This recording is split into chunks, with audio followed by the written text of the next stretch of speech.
Bonjour à tous, bienvenue sur votre émission de littérature. Aujourd'hui, on va aborder un sujet assez technique et avec un ouvrage tout aussi technique, mais qui récapitule 30 années dans un domaine assez spécifique. La maîtrise d'ouvrage déléguée au Bénin avec son parcours depuis plusieurs années. Il y a un livre blanc qui a été édité par une structure qui a fait cette expérience sur une trentaine d'années. Et c'est de quoi qu'on va parler. Il s'agit de l'Agence d'exécution des travaux d'intérêt public au Bénin qui a célébré récemment ses 30 années d'existence. Nous avons sur notre plateau son président-directeur général, M. Raymond Adekambi. C'est lui qui va répondre à nos questions au sujet justement de cette thématique-là et du contenu de cet ouvrage que nous abordons aujourd'hui. Monsieur Adekambi, bonjour. Bonjour, bonjour. Merci beaucoup de nous accueillir chez vous. Merci. Et joyeux anniversaire, doit-on dire, non? Ouais. Ce fut un grand parcours, j'imagine. Bien sûr. Qu'est-ce que vous retenez de ces 30 dernières années? Qu'est-ce qui vous vient à l'esprit quand on dit 30 ans? Beaucoup d'efforts, beaucoup de persévérance, beaucoup d'amélioration de connaissances pour ce qui concerne non seulement nos bureaux d'études, mais aussi les entreprises. Et aussi la GTIP Bénin qui a beaucoup mûri. Vous savez que quelqu'un à 30 ans, ben, écoutez, il est grand majeur, il a mûri. Donc, je me dis, nous avons fait un long chemin. Parce que le contexte, même du pays en ce moment-là, faisait que nos infrastructures étaient dans un état de délabrement avancé. Et avec l'aide d'un certain nombre de partenaires financiers et nos pays, il y a eu cette nouvelle formulation qui est la maîtrise d'ouvrage délégué, qui est apparue d'abord en Afrique de l'Ouest, au Sénégal, en 89, et après s'est répandue dans toute l'Afrique de l'Ouest, et notamment chez nous au Bénin, en 90 et en 92. En 90, c'était notre consoeur, notre grande sœur, la GETUR, Agence d'exécution des travaux urbains, et en 92, nous avons vu la création de l'AGDSD. C'était en ce moment-là AGDSD, Agence de gestion de la dimension sociale du développement, qui a été créée en tant que ONG sous la loi de juillet 1901. Pour veiller à l'aspect social. Voilà, donc on avait comme objectif de créer des emplois avec des travaux à haute intensité de main-d'œuvre. Ensuite, de renforcer les PME et les bureaux d'études qui naissaient, et surtout de mettre en œuvre les travaux pour pouvoir faire en sorte que les Béninois aient le minimum dans les domaines de construction, de pistes, d'écoles, des centres de santé, de pavage et autres. Donc, le parcours que nous avons eu de 92 à aujourd'hui, c'est un long parcours que nous avons voulu décrire dans ce livre, parce que on dit que le mal des Africains, c'est l'écriture. On n'aime pas trop écrire. Et je peux dire avec fierté que c'est la première fois que quelqu'un édite un livre pour la maîtrise d'ouvrage délégué, non seulement au Bénin, mais aussi en Afrique. Inspiré d'expériences pratiques concrètes aussi. Voilà, donc c'est là, d'autant plus que nous voulons laisser quelque chose aux générations futures. Alors, vous l'aviez dit au départ, c'était des structures à caractère loi 1901, ça a évolué avec le temps. Aujourd'hui, on est face à des sociétés anonymes, alors qu'au départ, le souci a quand même été de veiller au côté social de la chose, de veiller à l'aspect humain, au visage humain justement de la chose. Avec la Constitution et la transformation même de l'environnement juridique, on en est arrivé à des sociétés. Est-ce que ce volet continue toujours d'exister quand on voit un peu comment les travaux sont exécutés aujourd'hui? Oui, oui, ce volet existe puisque c'est notre mission à la base que nous avons continué d'assumer. Parce que nous ne pouvions pas continuer d'être des ONG, vu la masse d'argent qu'on a commencé à brasser. Donc, le gouvernement a jugé que les agences qui doivent exercer dans ce domaine ne devaient plus être des agences régies par la loi 1901. Il fallait qu'elles se transforment. C'est ce qui a fait qu'en 2001, l'État a pris une loi qui régit les agences et a précisé que ne peuvent être des agences que les sociétés, les structures qui ont pour objet social et la maîtrise du droit délégué et ne peuvent être que des sociétés anonymes. Donc on a exclu complètement les agences qui ont pour objet social l'ONG. Parce qu'une ONG ne fait pas de bénéfices, une ONG ne paie pas d'impôts, une ONG n'est pas organisée comme une société anonyme. On ne perd pas du tout le caractère social puisque les travaux sont souvent des travaux de haute intensité de main-d'œuvre, quand bien même ça a évolué un peu dans le temps. L'objet initial qui est de créer des emplois est toujours resté. L'objet initial qui est de renforcer le tissu des entreprises béninoises est resté. L'objet social qui est de renforcer les bureaux d'études, les consultants est resté. Et nous avons vu que de 92 à aujourd'hui, toutes ces structures, toutes ces entreprises, tous ces bureaux d'études ont évolué de façon qualitative dans le temps. Beaucoup n'ont pas pu survivre à ce réaménagement. Qu'est-ce qui a fait que certains sont vite morts, d'autres se sont transformés, se sont réadaptés, d'autres ont survécu? Oui, vous savez, la durée de vie d'une entreprise au Bénin en moyenne de 5 ans. En moyenne de 5 ans, parce que c'est des PME. Et comme moi je les appelais, il y a beaucoup d'entreprises qui avaient leur bureau dans le sac. Donc partout où on les prend, ils sortent leur cachet, ils sortent leur stylo, ils signent et ils s'en vont. Et je pense que c'est dans notre sociologie, on n'aime pas mutualiser les efforts. Pour pouvoir être plus fort et affronter les difficultés de la vie. Nous, par exemple, nous avons dû créer une société anonyme, mais la plupart des entreprises sont des SARL ou bien donc des petites entreprises qui, lorsque leur géniteur disparaît, l'entreprise aussi disparaît. Donc, c'est des entreprises individuelles qui ne peuvent pas évoluer dans le temps quand leur géniteur vieillit, ou bien que leur géniteur disparaît. Alors, revenons à l'origine de l'histoire. La maîtrise d'ouvrage délégué, qu'est-ce que c'est dans le fond, à l'origine? Bon, pour pouvoir expliquer ce que c'est que la maîtrise d'ouvrage délégué, je me dois de dire ce que c'est que le maître d'ouvrage. Oui. Le maître d'ouvrage, c'est le propriétaire de l'ouvrage. Je vais essayer d'expliquer ça en des termes pour que les gens puissent comprendre. Je vous prends votre exemple. Vous voulez construire une maison. Vous êtes le maître d'ouvrage.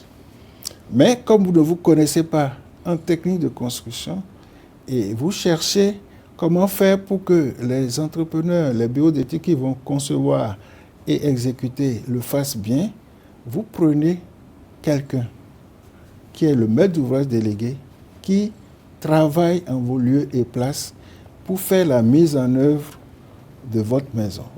Donc, sur le plan de l'État, l'État a commencé à avoir beaucoup d'infrastructures qu'elle n'arrive pas à gérer. Donc, on confie la gestion à un maître d'ouvrage délégué qui met en œuvre l'exécution des travaux à travers des sous-traitants qui sont les bureaux d'études et les entreprises. Et nous avons l'obligation de rendre compte au maître d'ouvrage de notre travail. Si l'État décide de construire 1000 salles de classe, en 2 ou 3 ans, elle confie à travers une convention de maîtrise d'ouvrage délégué à une agence à qui elle fait confiance, de manière à ce que, après le délai, l'agence rend. Donc c'est plus facile à l'État de dire, écoutez, je vous confie, remettez-moi, j'assiste à la réception. Si c'est bien fait, vous allez peut-être avoir un autre contrat encore, etc. etc. Oui, mais est-ce que ça ne fait pas des coûts supplémentaires pour mon budget de départ? J'ai envie de construire une maison. Si je dois recruter encore une structure pour agir à mes lieux, places, ça me fait forcément que je dois lui payer aussi, au-delà peut-être de la prestation des techniciens qui vont venir travailler ma maison. Oui, vraiment, je vous remercie pour cette question parce que effectivement, c'est la question que beaucoup de gens se posent pour dire, en recrutant un intermédiaire, le coût de la construction peut être supérieur à ce qui était prévu. Vous savez, l'incompétence a un coût. Vous, en tant que maître d'ouvrage, vous n'avez pas la compétence de gérer des travaux.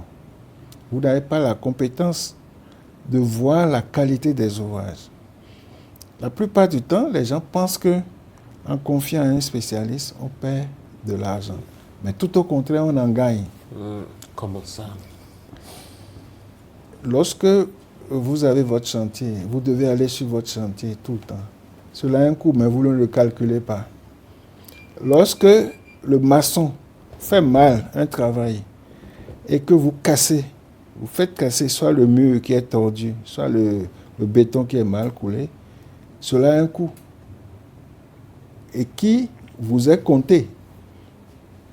Lorsque vous dites au maçon de faire un plan et que le maçon fait des plans surdimensionnés, c'est-à-dire au lieu par exemple de prévoir des poteaux de 20 par 20, parce que lui veut une marge, il prévoit des poteaux de 30 x 30 et des infrastructures inutiles, cela a un coût et c'est vous qui le payez.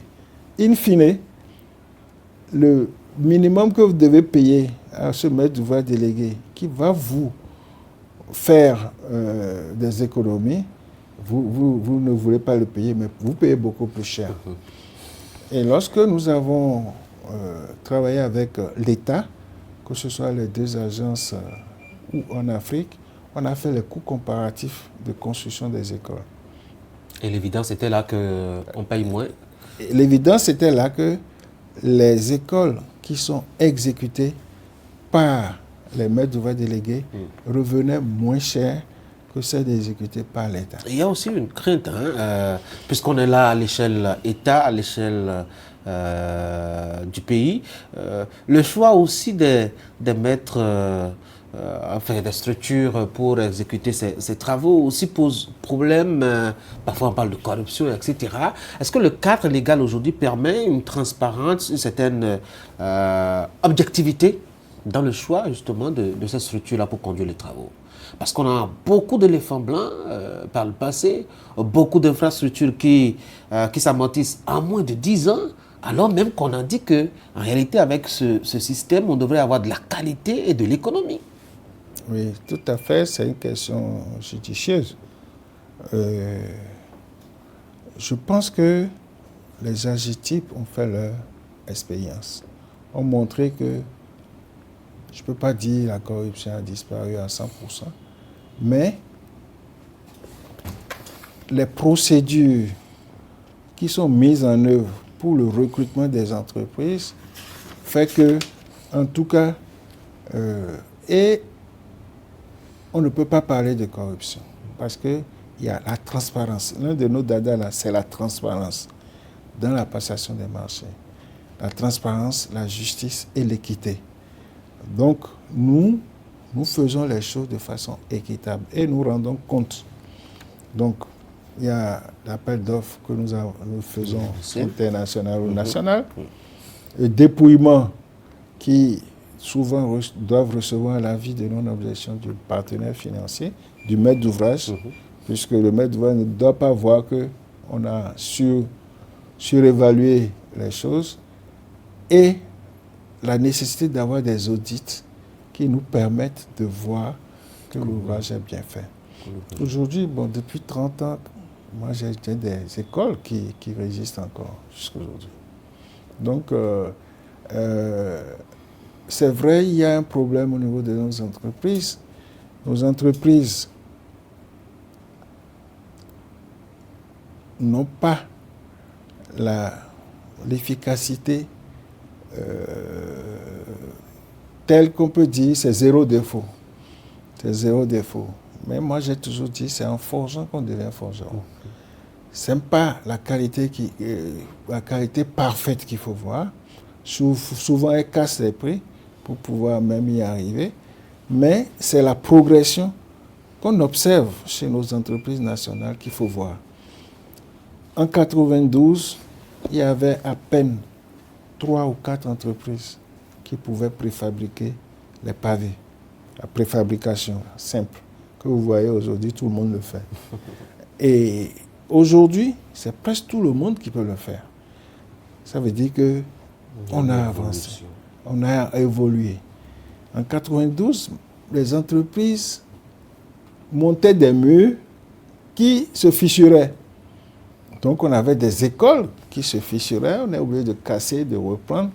Aujourd'hui, elles ont eu la maîtrise de tout ça. Ça peut paraître bizarre aujourd'hui, mais c'est ce qu'on avait au lendemain de la conférence nationale. On avait des murs délabrés, on avait des infrastructures. Mais c'est avec ces entreprises-là qu'on a évolué jusqu'à ce que nous voyons aujourd'hui. C'est pour vous dire que les éléphants blancs ne sont pas souvent du fait des adjectifs. Les éléphants blancs, c'est quand le financement n'est pas disponible et quand l'entreprise n'est pas payée à temps. Ou bien le système de suivi et de supervision n'est pas efficace. Or, nous, on doit avoir des résultats vis-à-vis du gouvernement. Je peux vous citer des exemples. Il y a eu des projets qui ont démarré avec des systèmes de projets et qui n'ont pas pu aller jusqu'au bout. On nous a donné ça, nous on a fini en 2 ans. Et on a été audité par le gouvernement et par le partenaire financier pour voir si d'abord les coûts des ouvrages sont raisonnables, ensuite pour voir les délais d'exécution et pour voir la qualité des ouvrages. Et ces audits-là existent. Qu'est-ce qui fait que l'État va chercher alors de la ressource ailleurs pour des types de travaux donnés? Peut-être parce que ces travaux sont un peu plus grands, soit que la bourse des adjectifs, ou peut-être à cause du manque, je dois dire, de la qualité professionnelle sur place. Qu'est-ce qui fait que certains ouvrages ne peuvent pas être engagés par des structures au plan national? Il faut dire que le principe de la maîtrise d'ouvrage délégué résulte du fait que les infrastructures qui ne peuvent pas être faites par nos PME, on les confie à une agence de maîtrise d'ouvrage délégué qui les saucissonne en des lots qui sont exécutables par les PME. Avant, donc, on pouvait donner 100 modules de classe à une entreprise costaude et qui le fait, mais qui le fait nécessairement plus cher. Nous, le principe, c'est que ces 100 modules, on peut les diviser en 10 parties, ou bien en 12, en 15, qui sont accessibles aux entreprises locales et qui peuvent le faire. Osons le dire, lorsque le président de la République est arrivé, le président Talon, je veux dire, il y a eu un changement de paradigme, puisque en fonction du fait que le président était surtout pressé de réaliser des choses. Donc, les questions de délai, la célérité, de l'efficacité administrative. Voilà. Donc, l'État a créé des agences spéciales qui sont étatiques. Nous, on est privé.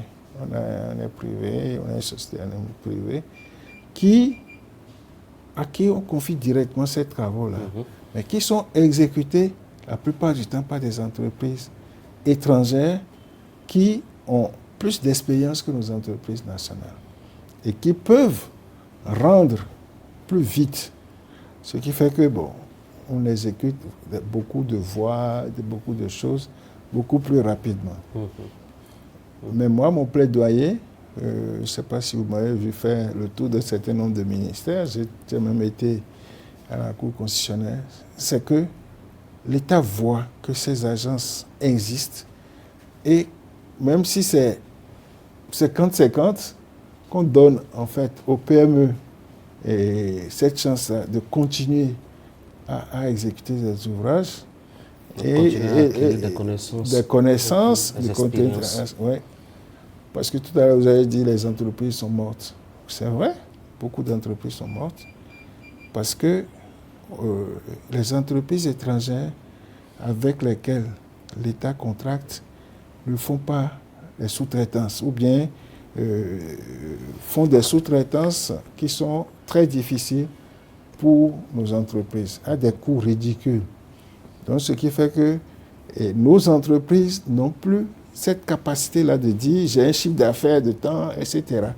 et perdent beaucoup de choses.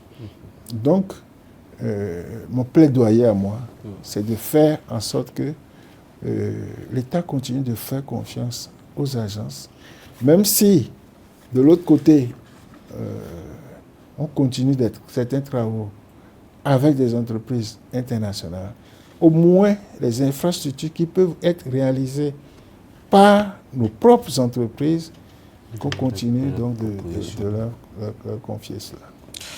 Oui, mais c'est vrai qu'on a un environnement qui, malheureusement, comme vous le décrivez si bien, est de plus en plus, je dois dire, dominé par les grands, les grosses baleines, etc., ce qui met en difficulté les petits poissons. Pourquoi est-ce que les petits poissons aussi ne cherchent pas peut-être à grandir d'une manière ou d'une autre? Je sais que vous dépassez le plan national, vous êtes de la sous-région par exemple. Cela vous permet quand même d'avoir d'autres propositions au-delà de celles qui viennent de l'État béninois. Et il y a aussi que fondamentalement, et c'est la caractéristique principale des entreprises du Bénin, tous les regards sont tournés vers les marchés publics. Est-ce à dire que l'assiette privée n'inspire pas ou ne rapporte pas? Pourquoi on est tous focalisés vers l'État? Bon, c'est la caractéristique de nos entreprises, c'est la caractéristique de nos pays où le secteur privé est très peu développé et où des gens comme vous et autres veulent construire même leur maison. Si vous avez votre maison, puisque vous n'avez pas l'argent en gros. Oui, il faut aller petitement et à son Voilà. rythme. Et le fonctionnaire béninois, il y a un prototype pour qu'il construise sa maison. Dès qu'il prend service, il va loin, acheter une petite parcelle, non lotie, et progressivement, il fait les papiers de la parcelle. Il fait une clôture en bambou. D'abord en bambou pour sécuriser. Et progressivement, il fait les briques, il achète du ciment, du sable, et il faut faire les briques jusqu'à peut-être 20 ans. Et il commence à faire les fondations, à faire le gros œuvre. Et vers la fin de sa vie, sa carrière, il a une maison dans laquelle il se sent bien. Avec ça, le secteur privé n'arrive pas à faire construire des trucs par nos entreprises. C'est vrai, il y a des gens qui construisent des villas et qui confient ça à ces entreprises qui arrivent quand même à les faire. Mais l'État est le principal pourvoyeur d'emplois et de marché. Donc on s'accroche. On s'accroche.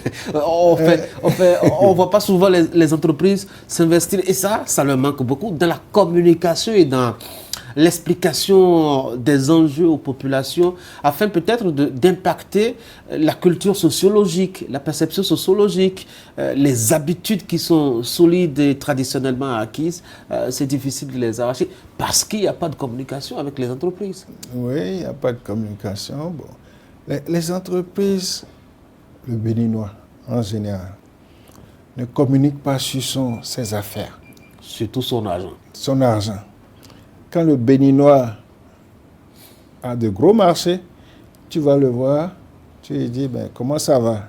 Ça ne va jamais. Il te dit, ah oui, on verra, Dieu fera. Peut-être que ce n'est pas pudeur, c'est une question d'éducation. Non, ce n'est pas pudeur, parce que on ne veut pas montrer sa réussite pour ne pas susciter des jalousies, pour ne pas susciter des envies, ou bien pour simplement ne pas susciter qu'on vienne lui demander de l'argent. Vous savez que le Béninois est trop social, et il faut qu'il donne à gauche et à droite. Mais il y a des cas de réussite parmi les entreprises béninoises. Nous avons aussi des grosses entreprises qui commencent à montrer les dents, donc qui sont au niveau des entreprises internationales. Et lorsque un maître d'ouvrage lance un appel d'offres et que les chiffres d'affaires sont très élevés, c'est souvent des entreprises internationales qui postulent. Il faut dire aujourd'hui, malheureusement, le Burkina Faso a plus d'entreprises de cette taille-là que le Bénin. Même au Togo, il y a plus d'entreprises togolaises qui viennent. Qu'est-ce qui a fait ça? Qu'est-ce qui a pu favoriser cela? Et vous l'avez dit tout à l'heure, on n'aime pas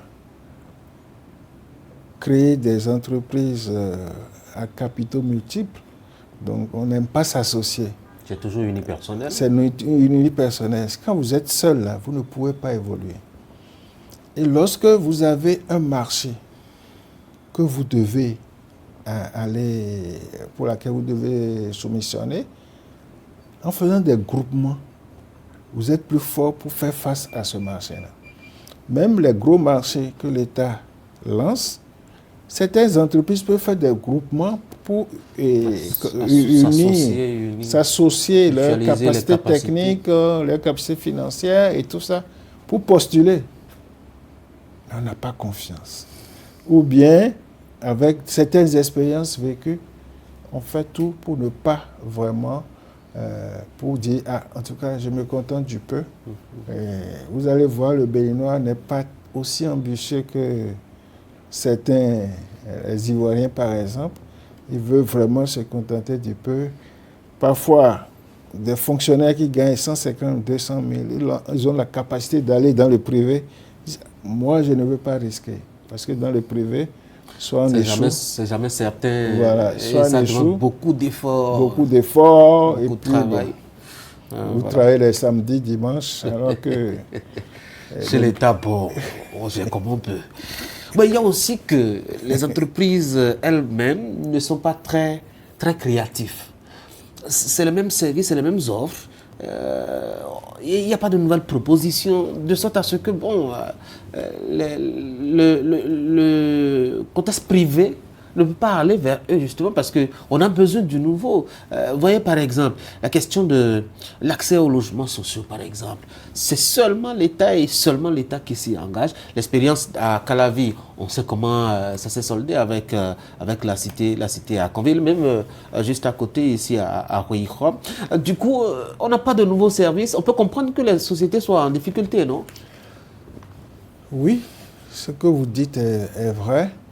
Et ça me donne l'occasion de dire que si la GT Bénin a survécu jusqu'à aujourd'hui, c'est qu'à un certain moment, elle a pu préparer des plans de développement stratégique et des réflexions stratégiques qui lui ont permis de voir que quand tu as comme seul client l'État, c'est très délicat. C'est très délicat parce que tu ne peux pas y arriver.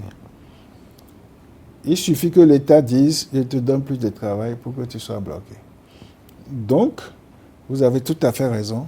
À un moment donné, il faut faire une réflexion stratégique. Dire, si je ne peux pas faire ceci, je vais faire ça.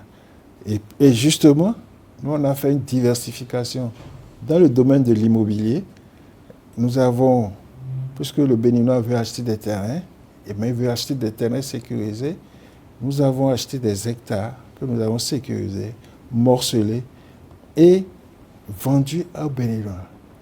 Ça a coulé comme du petit pain. Ça, c'est un nouveau produit que nous avons fait.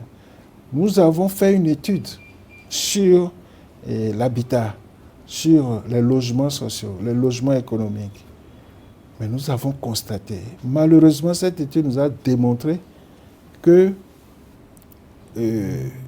quand bien même cela réussit en Côte d'Ivoire, au Gabon, au Mali et autres, au Ghana aussi, partout, l'expérience des logements sociaux ne réussit pas au Bénin. Pourquoi? Votre étude a démontré quoi? Votre étude a Notre étude a démontré que le Béninois aime construire sa maison. Par lui-même. Par lui-même. Contrairement à l'Ivoirien qui vient, qui veut acheter une maison. Oui, mais il faut comprendre peut-être la sociologie du Béninois. Par exemple, j'ai assisté à une conversation où le vieux donnait conseil, par exemple, à son fils. Je sais que tu veux acheter un terrain, mais ni mes papiers, tant que moi-même je ne l'ai pas visité d'abord, parce qu'il faut faire des cérémonies. Des sacrifices. Ne mets pas la première brique dans la fondation avant qu'on ne fasse certaines choses. Tout cet environnement ne le permet pas d'aller acheter une maison déjà toute faite. On ne lui demande pas d'acheter une maison toute faite. On lui dit d'aller à la banque, de prendre l'argent et d'acheter cette maison et de payer ensuite toute sa vie. 25 ans, 20 ans. C'est tout ce qu'on lui demande. Et en faisant ça, il commence à vivre dans sa maison à partir d'aujourd'hui. Mais c'est les habitudes sociologiques du Béninois qui ne lui permettent pas de faire ça. Et les Béninois, anecdote, sous le président Yahi Boni, il y a eu des maisons qui ont été construites, des logements qui ont été construits. À Lokossa, à Parakou, à Parakou, etc. Mais on n'a jamais eu pratiquement d'habitants. On n'a pas eu d'habitants. Même à Parakou, les gens ont diminué les prix. Ils ont diminué les prix et ils ont amené ça à des niveaux où les gens sont capables de les acheter. Si on vous dit d'acheter une maison, y compris terrain, à 5 millions, quand même, vous devez vous précipiter. Bondir là-dessus. Mais est-ce que vous savez que les populations de Parakou n'ont pas acheté? Parce que tu as ta maison là, à côté il y a la même maison, ainsi de suite. Le même modèle là. La promiscuité n'assure pas toujours la sécurité, non? Vous parlez de promiscuité, mais lorsque vous êtes dans tout un immeuble, vous avez un appartement ici, à côté vous avez un autre. Dans les maisons familiales aussi, il y a la promiscuité de toutes les façons. Voilà. Donc en fait, ça devait être des opportunités pour les Béninois afin d'acquérir. Allez, PDG, une dernière question. Le tel est complètement parti. Comment voyez-vous l'avenir de la maîtrise d'ouvrage déléguée? Moi, je pense que l'avenir de la maîtrise d'ouvrage déléguée est serein, puisque c'est un modèle. Et l'État béninois a copié ce modèle pour les nouvelles agences qui sont aujourd'hui en vogue, puisque nous, on est un peu en retard par rapport à ces agences qui sont nouvellement créées. C'est le même modèle. Ça veut dire déjà, nous, on a cette fierté que c'est une réussite. Le modèle AGETIP, le modèle qui permet d'aller vite et de construire vite, puisque on n'a pas eu l'occasion vraiment d'en parler sérieusement. Ce modèle-là qui permet de déléguer les fonds pour que les entreprises puissent aller vite. C'est ce modèle-là qui est aujourd'hui en vogue. Et je crois que tous les gouvernements qui vont venir après vont pouvoir se baser sur ce modèle-là pour que la maîtrise d'ouvrage déléguée soit encore... L'environnement juridique, légal, des lois institutionnelles, tout va bien? Oui, bon, tout va bien, mais nous, on aurait... Aujourd'hui, l'État a ses agences pratiquement. Donc, à qui elle confie des travaux? Nous, on aurait aimé qu'il y ait une plus grande délégation, Une plus grande ouverture. Aussi aux autres agences qui existaient. Bon, si l'État peut-être l'assurance que bon, l'objectif de l'efficacité, de la célérité administrative peut être au rendez-vous, je crois que bon, il serait ouvert certainement. Bien sûr, bien sûr. Dites-vous bien que au niveau de la GTIP Bénin, il y a plus de 160 actionnaires. L'État est actionnaire. Les collectivités territoriales sont actionnaires. Donc, en réalité, la société anonyme permet de rassembler un certain nombre d'actionnaires et qui, lorsqu'il y a des bénéfices, en bénéficient aussi. Monsieur Raymond Adekambi, merci beaucoup d'être venu sur mon plateau. Merci beaucoup. Merci. On a parlé un peu du livre blanc que vous aviez édité récemment à l'occasion des 30 années de l'AGETIP, votre structure. Félicitations, joyeux anniversaire. Merci. Sur la maîtrise d'ouvrage déléguée au Bénin, on a eu à discuter un peu, même si on n'a pas allé en tout cas en fond sur la question de l'environnement, de la maîtrise d'ouvrage au Bénin. On a fait un peu l'historique aussi de cette innovation, de cette belle innovation partie de Dakar qui s'est répandue comme une traîne de poudre dans la sous-région ouest africaine. C'est l'avenir même. Vous l'aviez dit à la fin de cette entreprise. Il faut donc que les États y fassent davantage confiance, fassent confiance aussi aux agences pour avoir des ouvrages de qualité rapidement exécutés. Encore une fois, merci beaucoup. Mesdames et messieurs, c'est la fin de cette émission. Merci d'avoir été là. Vous passez un excellent week-end. Samedi prochain, on se verra avec un nouvel ouvrage et un autre auteur. Soyez au rendez-vous.